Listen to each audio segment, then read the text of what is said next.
So when you look at these bolts, they can get some RTV in the threads. So something I've done is taken a pipe cutter, and you do this very carefully, but you just kind of tighten it down, and then just by hand, you can just turn this, and it just goes inside the threads there, back and forth.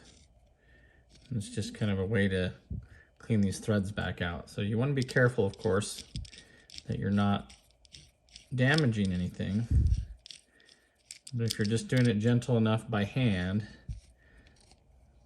then you can turn these and clean those threads back out.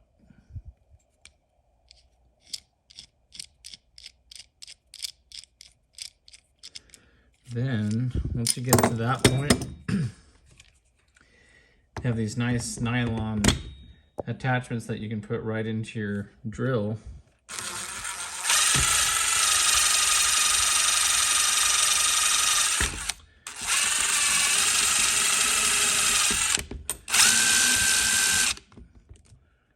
Get those threads nice and cleaned up.